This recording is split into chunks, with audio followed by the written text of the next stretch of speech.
Hope you can see my screen, Bante. Yes, yes. Okay, so we stopped at this paragraph last week. Shall I read from there, or do you want me to read a little bit? If you can start a little bit earlier. From this one, but a good man. Yeah, okay. Yeah, I'll start from there, Bante. But a good man reflects thus, monks, lack of desire, non-identification, even for the plane of neither perception nor non-perception has been spoken of by the Lord. For whatever they imagine it to be, thereby it becomes otherwise. He having made lack of desire, non-identification, itself the main thing, neither exalts himself on account of that attainment of the plane of neither perception nor non-perception, nor disparages others. This too, monks, is Dhamma of a good man. And again, monks, a good man, by passing quite beyond the plane of neither perception nor non-perception, enters on and abides in the cessation of perception and feeling, and when he has seen by means of wisdom, his cankers are caused to be destroyed. And monks, this monk does not imagine he is aught or anywhere or is anything. The sage who, by putting an end to manana, no longer identifies himself with any element of sense data is called atammyo.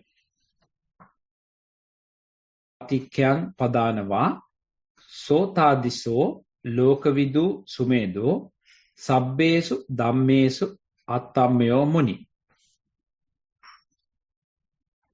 That persevering sage who, having conquered Mara and vanquished death, has reached the end of his birth, the wise one, endowed with the true knowledge of the world, is such and as regards all phenomena, he is not of them. Okay, let me little here. So basically we are discussing certain attainments. Now when we are practicing mindfulness, it is not continuously that merely we are being with mindfulness. As a result of developing mindfulness, we may develop fair amount of samadhi as well, fair amount of concentration. Assume that you are practicing anapanasati. At the beginning, mind get distracted. Again and again, you are trying hard to keep your attention on breathing. So at one moment, you feel somewhat successful. And now continuously, you can keep your attention on 10 breaths. Continuously, you can keep your attention on 20 breaths. So likewise, the number of breaths keep increasing. Assume that you may reach a state where you are continuously, you are keeping your attention on 100 breaths, 150 breaths, 200 breaths. So that means not only mindfulness, now a fair amount of concentration being built. Now mindfulness is merely, say you are not being drifted to the past, future, rather you are in the present moment. But more than that, now mind basically stays at a one moment, at a one object, that is breathing, without being distracted.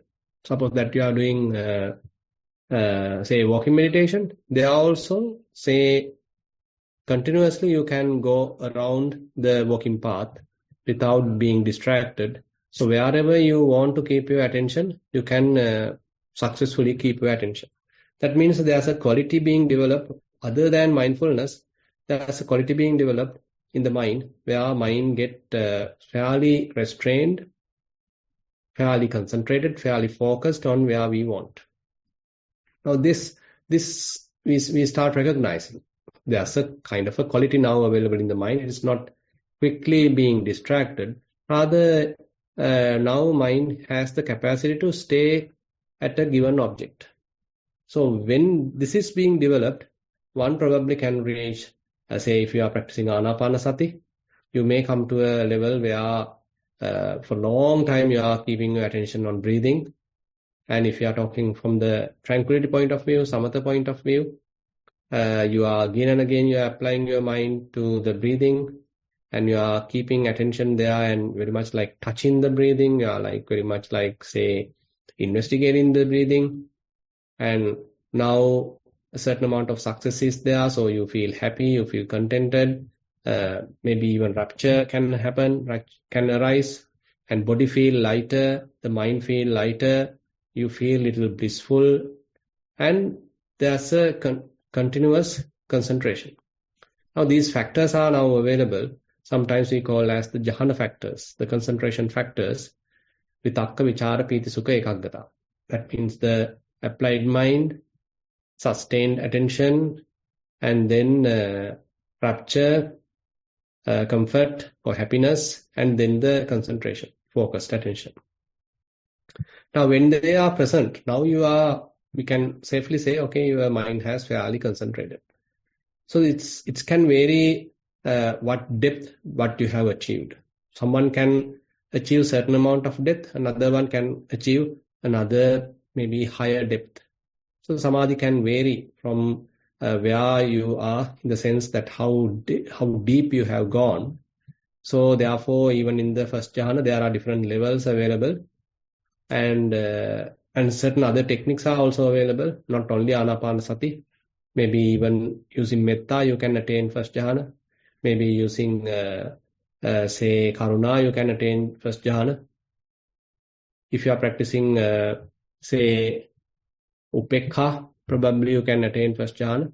So likewise, upekha, probably actually you are skipping first and second, you may be getting to third and fourth. So likewise, there are variations on the technique what we are using, and how deep we are immersing, and how long that we are keeping our attention. So likewise, there are these subjects one has to familiarize, one has to keep developing. And when someone develops this jhana, this sort of concentration, there could be a possibility that you feel comfortable, you feel blissed out, and you start attaching to it, you start appreciating it, you start loved by that. And basically you prefer to meditate now, and you might use it as a kind of a escapism. That's a kind of a little danger also. Even though the samadhi is really blissful, really beautiful, it's a quite peaceful abiding. So if we have a certain amount of an attachment, that is where we go wrong. And on top of that, there could be a certain amount of conceit. That's another mistake sometimes can happen. Because you might see, okay, there are others still struggling, but now you are capable of comfortably keeping your attention on a particular object, and or even more than that, you are being absorbed to that, you are being fully with it, but certain others are not capable of doing that. So you might feel somewhat superiority, a little bit of proud about your practice, because others are not yet there, but you are basically someone who has such capacity. So with respect to the samadhi, there's a possibility that you may get certain amount of proud, you may get certain amount of pride, the conceit, and you may sometimes keep yourself up by even looking down the others. Now these are certain mistakes sometimes can happen. Now the point highlight here in the Sappurusha Sutta is where Buddha points out this person, the wise person, never do that. Never, in the sense, he doesn't use a samadhi to sort of look down another person. Suppose that one has second jhana and someone else is telling, okay, I have only first jhana. The one who is with the second jhana might sort of look down the other one, saying that I am superior than you, I am in the second jhana, I am so and so, I am so achieved, my mind is so serene than yourself. So likewise, there could be a unnecessary conceit which can happen because of this samadhi. So you're being identified by the samadhi. So someone can use samadhi as a sort of a jewel, as sort of a way to uplift one's morale, way to uplift one's ego. So these are completely wrong way of practice. And even if someone is attaching to the bliss or this jhanic experience, that is also something someone can go wrong. Attachment is wrong, conceit is wrong, comparing oneself with another person with respect to samadhi, all are wrong. So that's why in the Sampurasutta, Buddha highlights, even Buddha has recommended non-identification at the very far level. Not only the first, second, rather you go even to the level of the Arupa Jhana, even the last Arupa Jhana, Neva Sanya, Na Sanyayatana, neither perception nor non-perception, even that Buddha say, not to identify, not to be proud of it. Don't look down the others thinking that you have that. So these kinds of unnecessary defilements are basically something that we need to be careful of. Because in meditative, say, life, there could be a situation that one feels happy, contented, blissful, all these things are possible. But looking down the others, thinking that others are not having this kind of a unworldly kind of pleasure, I am the one who is having it. So likewise, you are sort of keeping yourself pretty up while looking down the others is something that one might go wrong. When one shifts to vipassana, one may start recognizing this I-making and mind-making. So that is quite important, and even the conceit. Ahankara, mamankara, mananusaya. So I-making, mind-making, and the conceit, I am. So you are comparing yourself with another person. At all levels, actually, there is fair amount of sakkaya ditthi working out. You are either attached with your skill, either attached with your attainment, attached with your kind of blissful feeling, blissful experience, certain amount of carefully when one is practicing vipassana. So, for example, say you are practicing satipatthana, and as a result of the development, suppose that you are able to reach a state where mind is quite relaxed, not even an object available now, and you are keeping a kind of effortless mindfulness, and the mind is fairly detached, and very rarely only thoughts are coming, mind is relaxing, and you feel comfortable. So this sort of a detached, very comfortable, peaceful state could be possible. Anisitocha viharati. Now your mind has become fairly independent. Now one has to use this independent state of mind, unattached, non-grasping state of mind to recognize this identification. So what is the identification? Sometimes probably you may remember something that you have done. So why that memories are coming to your mind? Probably they are inviting you to think about it. Probably they are inviting you to participate. Probably they are inviting you to recognize these thoughts, give some value to these thoughts, and confirming that you are the ones who have experienced that particular experience. Suppose that you are being in a meeting and you were able to give a fair contribution to the meeting. Suppose it's a quite critical situation the company has faced, and you were in that critical meeting, and at that moment that you have, through your good experience, you have given a very good suggestion. The company has accepted that, and probably they are appreciating your contribution, your comment, your idea.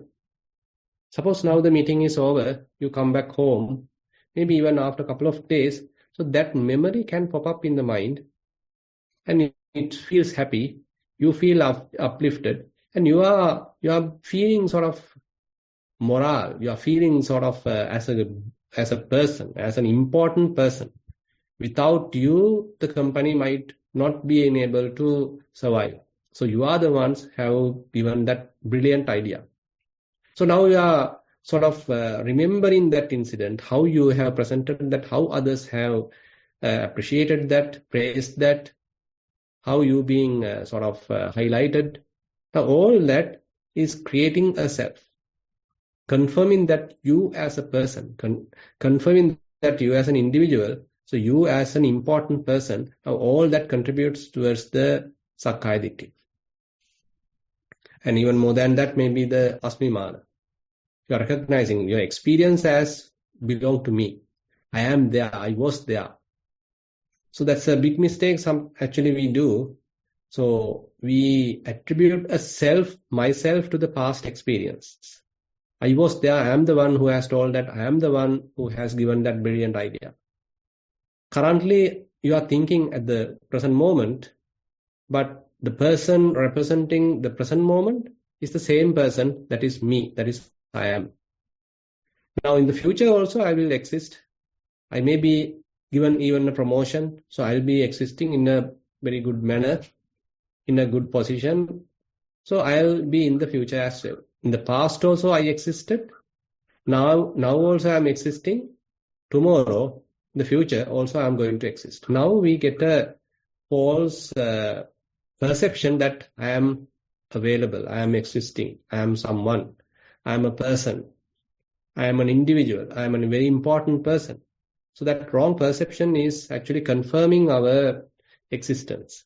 You as a person, you as an individual, you as a soul, say there's a continuous existence. Now these thoughts are temptful. They are cheating. They are tricky.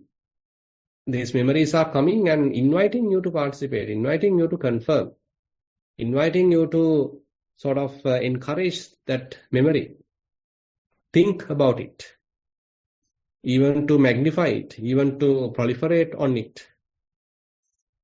So likewise, so if someone is able to maintain an independent mind, non-grasping state of mind, whenever thoughts are coming, whenever perceptions are coming, whenever memories are coming, one needs to be careful whether you are going to identify with those memories, whether you are going to promote that thinking, whether you are going to promote those thoughts, maybe a certain amount of perceptions. So the advice given here is the non-identification, atammeta. So sometimes it is a very deep teaching which has not really appreciated, but most Venerable Katukuruda Jnanananda Thero has given a very good prominence to that. And Ajahn Buddhadasa, being a very good scholarly and meditative monk who lived in the Thailand, also has given a fair recognition to this atammeta, non-identification. So these are very interesting areas that one can explore when one is able to maintain a non-grasping state of mind. Because non-grasping state of mind is there for us to understand all these eye-making and mind-making. How time to time an individual being created. How time to time we get trapped in thinking. Time to time we start making a self. It is not truly an existing self. Rather, we create a self. We make a self. So that making a self, creating a self, is something that we need to recognize. How are we foolishly doing it? Ignorantly doing it? When thoughts are coming, how we embrace them, how we sort of add value to them. So we start thinking on them and ultimately maybe creating a self. Now, so the Buddha highlights here, Sabbesu Dhammesu Atammayo Muni. So the wise person, the Muni, the sage is someone everywhere he does not make a self. He does not make any sort of a identification. Whenever a memory comes, he knows it's a mere memory. He doesn't allow that memory to create a self or to affirm an existing person. Rather, he recognizes, okay, this is a mere memory. Currently, in the mind, it has arisen. It's a mere memory. He's not going to relive that experience. It's a mere memory. Currently, you are experiencing something. Even that experience, you are not trying to identify. It is not that I am seeing. It is not that I am thinking. Rather, thoughts are coming to the mind. That's being aware of. But there is no person who is thinking. And again, there is no person who is aware of those thoughts. So these are extremely deeper teachings And mostly people go wrong, people misunderstand, and particularly certain other religious groups have misunderstood. So Buddha is the one actually in a very thorough way confirming at all levels there is no person, no individual at any of these levels of experience. So that is actually the fact that Venerable Jnanananda Thero being used in the Magic of the Mind book. Probably we can discuss that also in the future. So that Kalakarama Sutta. In the Kalakarama Sutta, he gives a fair recognition, a fair explanation to that sutta, explaining that how profoundly Buddha basically denies a person, an individual at all levels. So probably we can a little read further, Saman. Yeah, Bhante. From the standpoint of the average worldlings, there is an ego as the agent or mentor behind the sum total of sense experience. Its existence is postulated on the basis of a wide variety of soul theories, and its reality as an incontrovertible, self-evident fact of experience is readily taken for granted. Even at the end of thorough introspection, he is often tempted to agree with Descartes in concluding, cogito ergo sum, I think, therefore I am. Thus, behind the data of sense experience, conditionally arisen, there looms large the illusion of an ego as the agent.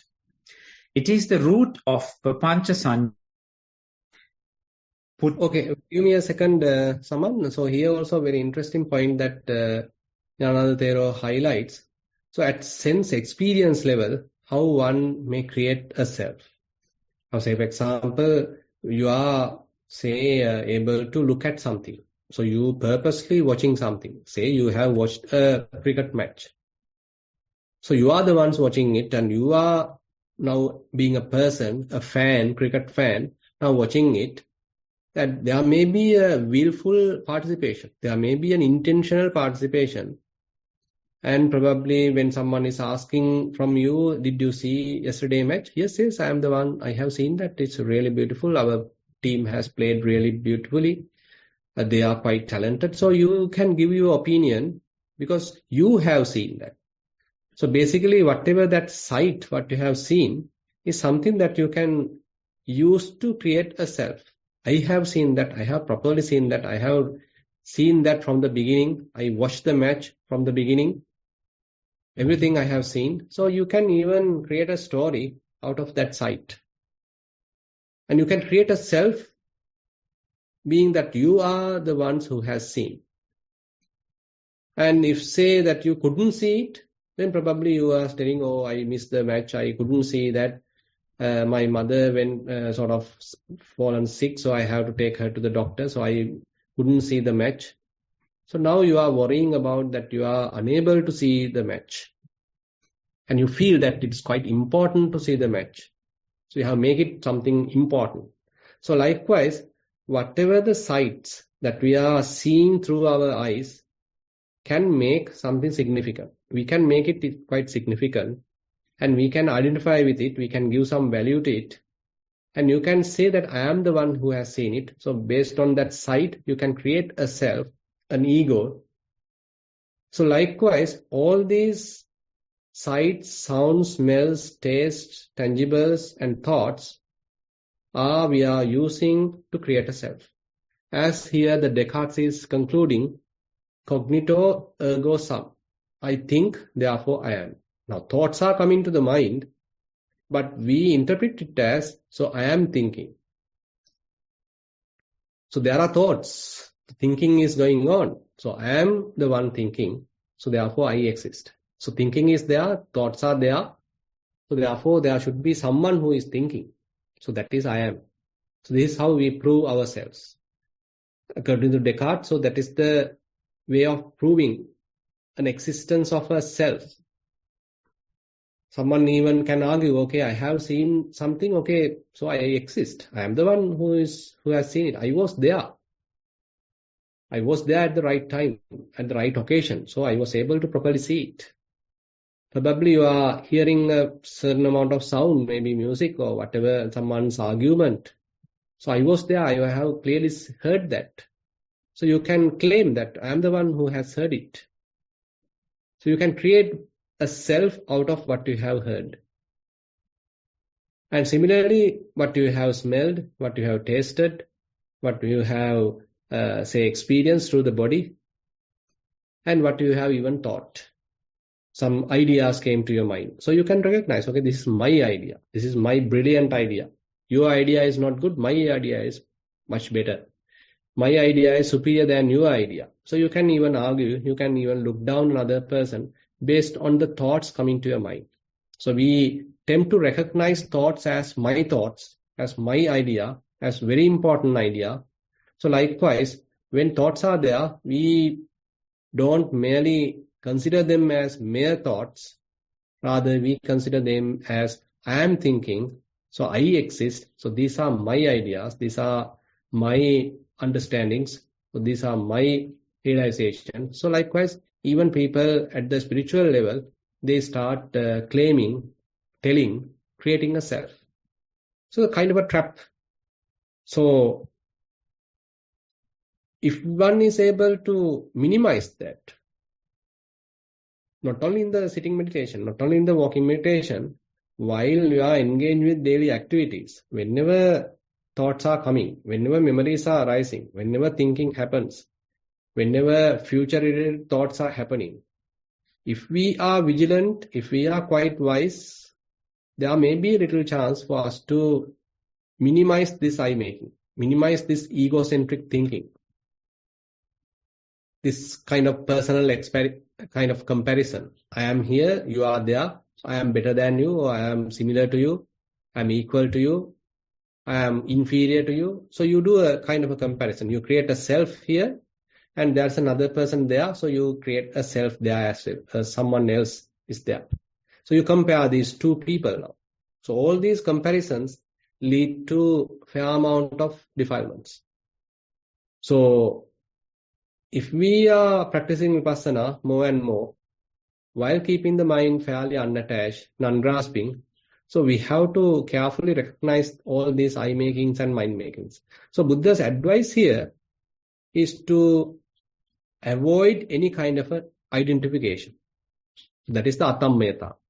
How are we keeping our mind without creating a self? Either at the experiencer level or at the object level. So you are going through a certain experience. You are seeing now. Seeing is your experience now.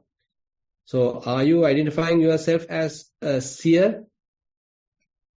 Suppose that you are listening. Assume that you are listening to music. Are you creating a self as a listener? Or a kind of mere listening is there. The activity is there, but there is no listener. There is seeing is there, but there is no seer. There are thoughts, but no thinker. So that's why recently one psychiatrist in US, he has published a very good book, Thoughts Without a Thinker. Mark Epstein. So he has published a book, Thoughts Without a Thinker. You can understand how deep that these Westerners also have gone, taking the Buddha's teaching. So he's a Buddhist.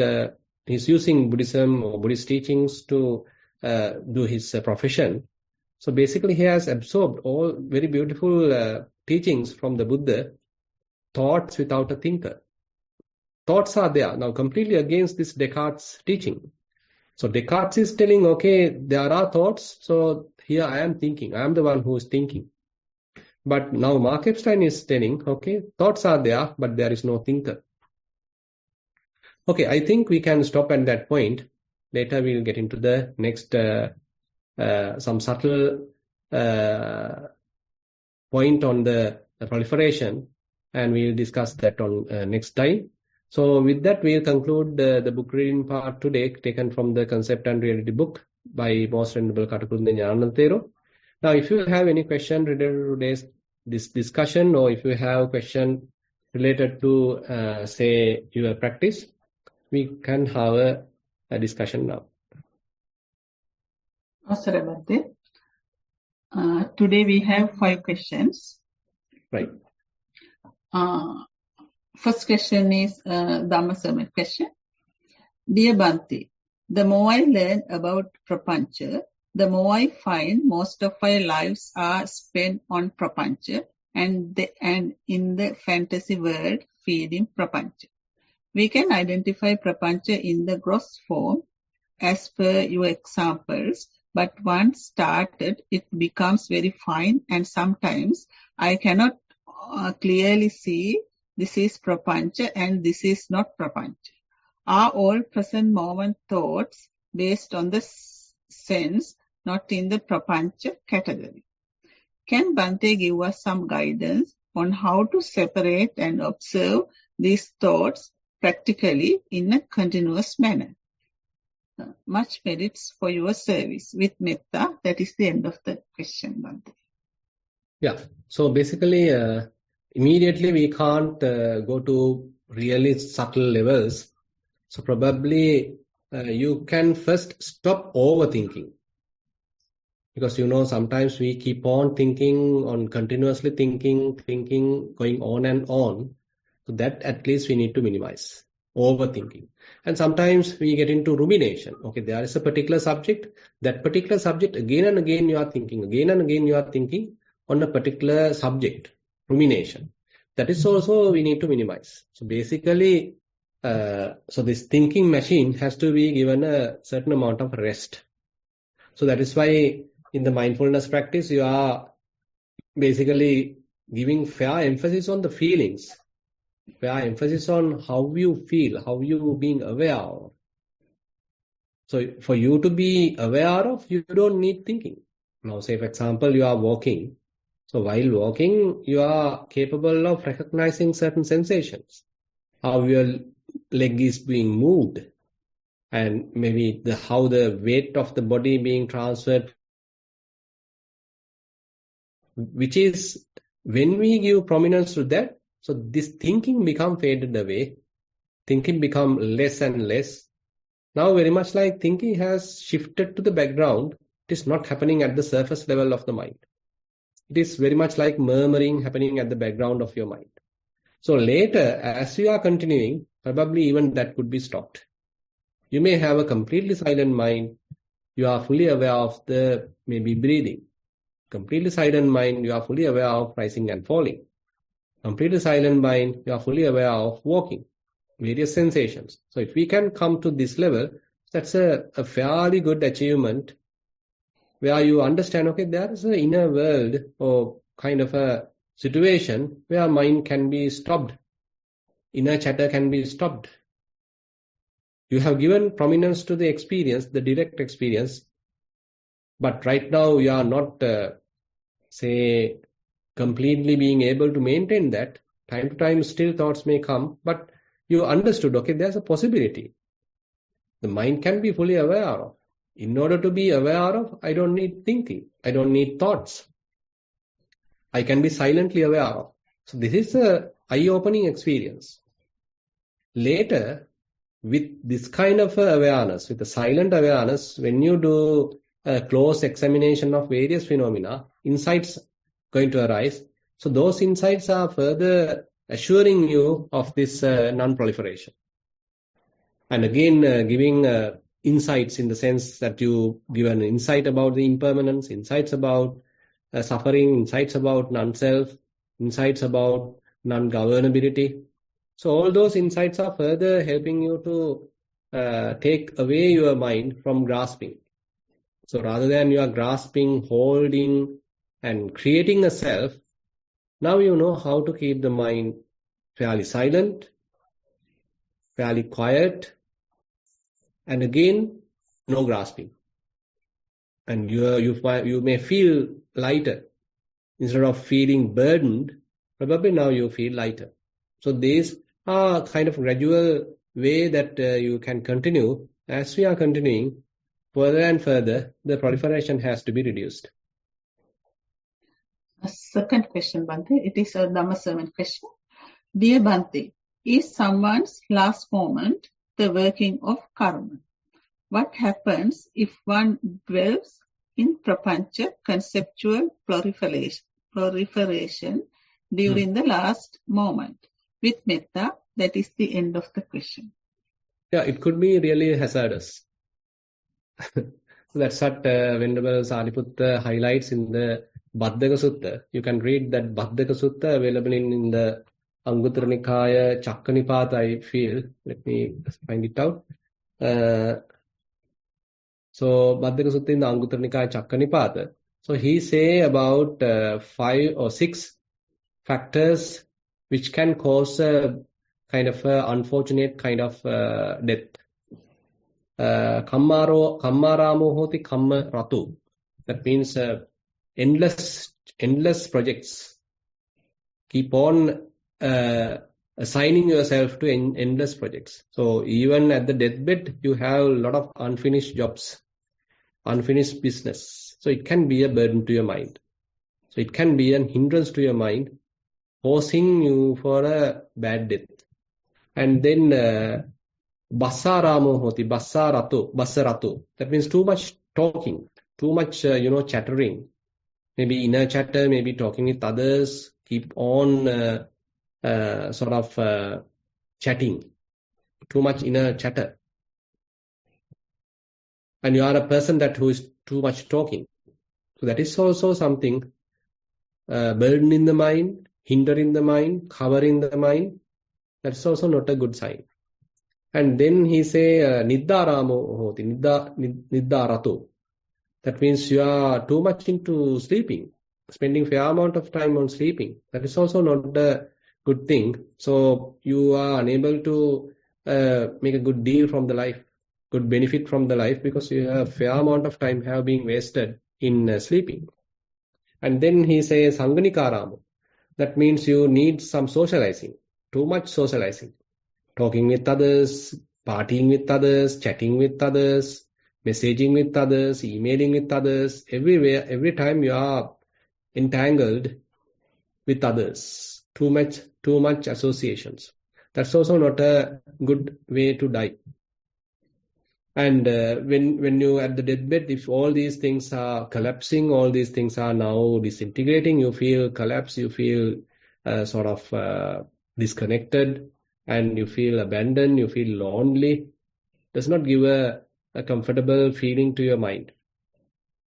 And then sansaggaramo hoti sansaggato. That means you have a fair amount of intimate relationships. Fair intimate relationships are there, so you are unable to depart from them.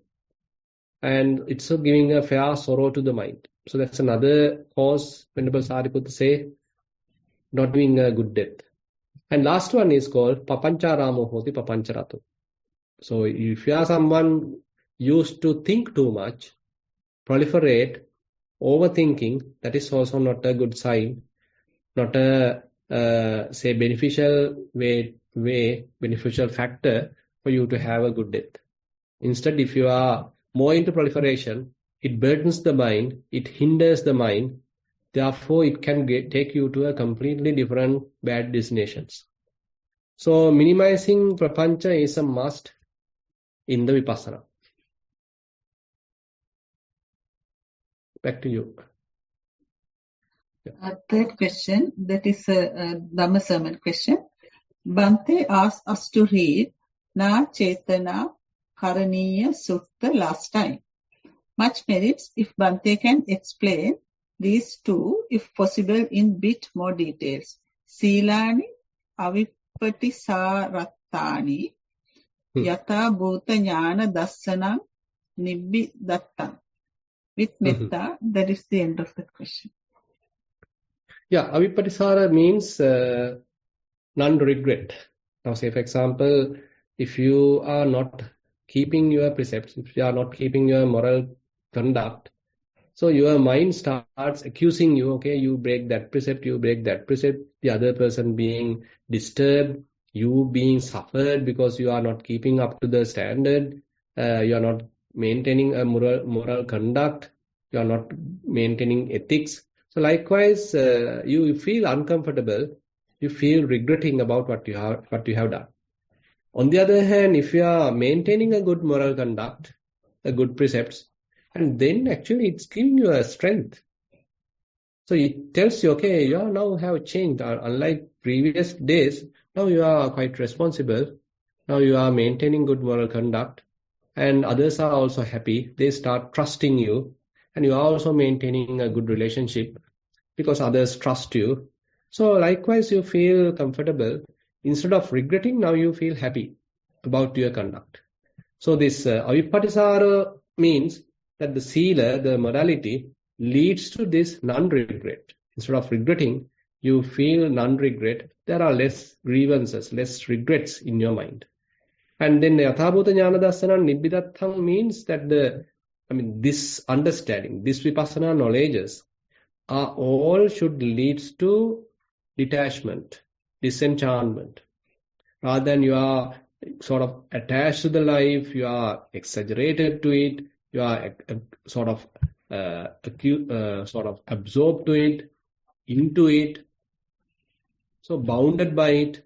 Instead of doing that, so the understanding has to lead, or understanding has to take you to some amount of relaxed observation, where you understand the reality. Okay, I don't need to attach, I don't need to hold. There is nothing to attach here, nothing worthy of attaching here, nothing substantial available here. So likewise, the understanding is taking you to nibbida, disenchantment, about various situations, about life situations. You are, rather than you being indulged in it, now you have certain amount of dispassion on it. Nibbida and viraga go fairly hand in hand. So disenchantment and dispassion. So the understanding is the one taking us to that level. So yathabhuta jnana dassana, that means seeing things as they truly are. You know the reality, you know the truth. So that knowledge is taking you to nibbida and viraga. Yeah, Bhante, there's a question again. Can Bhante share the link of Baddhaka Sutta highlighted during the Q&A? Would you be able to share? Yeah, sure. But anyway, please, I'm sharing the, Sinhala one. So I couldn't immediately find the English one. So anyway, I'm sharing the Sinhala translation, rather the Pali in Sinhala characters. Hope you can find out the other things. Okay, I put it in the chat. Fourth question, that is a general question. Dear Bhante, what is attached to the life about this world, the life situations? Now you have somewhat detached way of looking at things, rather than engulfed with it, rather than infatuated with it. So your mind is fairly detached from it. So mind has given up now. Not that you hate it, rather you understood the reality. So I can give you a kind of an example that Buddha gives. It's a simile. Suppose there is a blind person. He's born blind. So he hasn't seen the proper things. He hasn't seen the colors. So one day he heard that people are telling, okay, there is a white color cloth which is really taken as something auspicious. So people are wearing white color maybe during those days when it is something auspicious. So this person also have a desire to buy a white cloth. Suppose it's a white shirt. Now he go to the market and he's explained his requirement, and he may have money. Now he wants to buy it from a trader. But this trader is a cunning person. He knows this guy is a blind guy. So he simply cheats him. He says, okay, this is a white shirt, very, very, very, very expensive, but to you, say I am giving it cheap. Otherwise, I won't even sell it to this price. Okay, I can give it to you. So likewise, he is cheating him. Ultimately, this blind guy purchase it. But he thinks, taking that cunning trader's say words, he thinks this is a very expensive, really beautiful, really clean white cloth. But unfortunately, it is not so. It is not really white. It's not so expensive. It's a really cheap, really, say, inferior cloth what he has given. Maybe even it is ugly. Maybe even it has certain stains and all the, unpleasant things are there. But since this guy can't see it, so he may be wearing it, assuming it is a beautiful, it is a really worthy sort of cloth. So this is how he is now continuing. One day, his friends and his relatives find a good eye surgeon, and they are taking him to that eye surgeon, and that surgeon was able to completely cure him. Now he can see. Now when he is seeing what he is wearing, now he understood, okay, I am being cheated. Because I now see, it is not really a white cloth. It's really a dirty cloth. It's again not an expensive cloth. It's really a cheap cloth. So why should I wearing it? So he's simply throwing it away. Probably now he hate that guy who has sold it. So this is the kind of a mentality Buddha say, okay, someone, when he see for himself, when he has seen the truth, seen things as they truly are, then he has kind of a dispassion. He becomes disenchanted about these five aggregates. So our mind being again and again grasping these five aggregates because we haven't seen their true nature. We haven't thoroughly understood their reality. So that's a problem. So if we have thoroughly understood them, properly understood them, their true nature, so the automatic reaction or automatic result is the abandonment, disenchantment, dispassion, and relinquishment. Yes. Fifth question out of 6. It is a general question. Dear Venerable Bhante, in Buddhist sermons, we always listen the things we will have to develop, practice as Dana Sila Bhavana, Sila Samadhi Prajna, and Vinaya Shiksha Sila. Normally, we try to practice Sila while preaching 5 precepts. We read 5 precepts as Shiksha Pada. Then my question is, as a Sila, are we practicing Shiksha Pada and how it will relate to Sila? Thero Saranai, that is the end of the question. I'm not properly understood the question. By the way, as far as I understood, you are asking, okay, we are maintaining 5 precepts. So on top of that, what are we building? What are we developing? So one level is that restraint or abstinence. So you abstain from killing, you abstain from stealing, you abstain from sexual misconduct, you abstain from lying, and you are abstaining from taking intoxicants. Abstinence. Now, on top of that, you can develop the opposite. So instead of killing, now you can love, you can be compassionate, you can sympathize, and you can even release certain animals who are being bound to kill. So likewise, it is not mere abstinence, but now you can develop certain amount of loving kindness, caring, helping, treating them properly. Likewise, so you can develop the positive aspects. Now, similarly, you may not stealing, but you can further develop telling, okay, I am protecting others, whatever their belongings. I am not cheating. And if they have lost something, okay, I can, if I found it, okay, I can return it. So likewise, you are someone now not cheating, not stealing, and instead you become a kind of a protector. You become a very good friend, a kind of a trustworthy person. And similarly, instead of doing sexual misconduct, you are sort of a trustworthy person. And again, you are a loyal person. And instead of misconduct, you even protect others, you even help others. So that way you can again contribute. On the other hand, instead of lying, you are telling the truth. And you become again trustworthy. You become again maybe keeping your word and keeping the promises maybe. And others start believing you because you have never lied. So likewise, you are keeping your moral standards. So therefore, not only it's abstinence, you can contribute in a positive way also to the precepts. Okay. Last question. This is a general question. Bhante, just a general question to clarify. Did Buddha actually teach the Abhidhamma? And is Abhidhamma necessary to progress in the path? Was the Abhidhamma discussed at the first council with Venerable Ananda and the other Arahats? If not, how or who indicated the Abhidhamma in the Tripitaka? Thank you, Bhante. That is the end of the question. Yeah, this is actually a controversial question. So if I say yes, I'll be trapped. If I say no, again, I'll be trapped.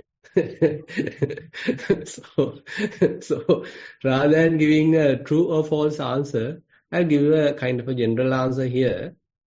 Basically, a fair amount of information are available in the certain suttas, like Sangiti Sutta, Dasuttara Sutta.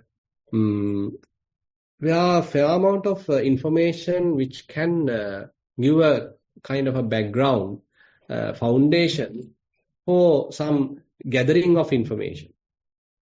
Information being gathered, tabulated. For example, in the Sangiti Sutta, there are 1-factored teachings, 2-factored teachings, 3-factored teachings, 4-factored teachings. It's going on and on. Even up to the level of, I think, 10-factored teachings.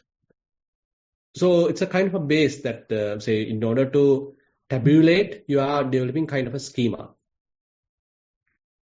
So, and even in the Anguttara Nikaya, numerical discourses, there are 1-factored suttas, 2-factored suttas, 3-factored suttas. So likewise, in the Anguttara Nikaya also, a fair amount of information is there. And there's in the Anguttara Nikaya, there are different kinds of characters explained. Different characters, different individuals are explained. Now, that is actually the foundation for Puddgala Paññatti. Puddgala Paññatti is a book available in the Abhidhamma Pitaka.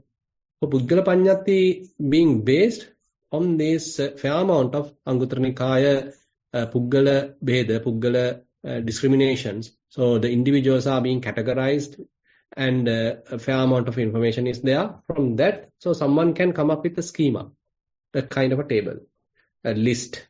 So likewise, so suttas are further enumerated, further tabulated, and certain information scattered here and there in the Sutta Pitaka are taken out and properly tabulated. So therefore, this can be done by someone. An academic can do that. So can we say then all that information now available in a table, not told by the Buddha, or is it told by the Buddha? So we can't come to a conclusion now. We can say, okay, these are information available in the Sutta Pitaka to a fair extent, and they are now properly presented, tabulated, listed, categorized, maybe for easy understanding or for easy memorization, all that. And maybe the Buddhism is sort of growing and spreading. So later, various other religious groups starts sort of attacking it. So they need to have a fair psychological ground foundation. So that needs to be a very solid foundation. So people start now tabulating things, memorizing things, and they are using it for arguments, debating and all that. So likewise, so Abhidhamma has certain purpose in that sense. So properly presenting, properly tabulating, academically sort of keeping information. So therefore, rather than telling, say, Abhidhamma as Buddha taught or not, so it has certain benefit, it has certain purpose. And I can't say again it is a must to know also, because fair amount of information is available in the Sutta Pitaka, and you can fairly trust them, deal with them, and they are having certain amount of aesthetic value also. And again, they are quite practical, interesting. As you are reading the suttas, going through them, you feel you are well connected with the Buddha, well connected with the Sangha, to the context of that society. So likewise, you feel connected. Because on the other hand, when you are taking academic writing, so that connectivity is somewhat fairly differing, fairly far away, because that is mere information is there. So all tabulations are there. So therefore, certain that aesthetic aspects or the context or the the real connection with the society, all that not be available. So therefore, but on the other hand, certain people like that. So certain people like that, those analysis, those informations, those kind of some numerical representations. Some people like that. So therefore, certain people who really like Abhidhammic presentations. Some others really appreciate the, that aesthetic, proper, contextual and, practical way of presentations available in the suttas. So it depends on the people. Okay. That was the last question, Bhakti. Right. We come to the end of the program.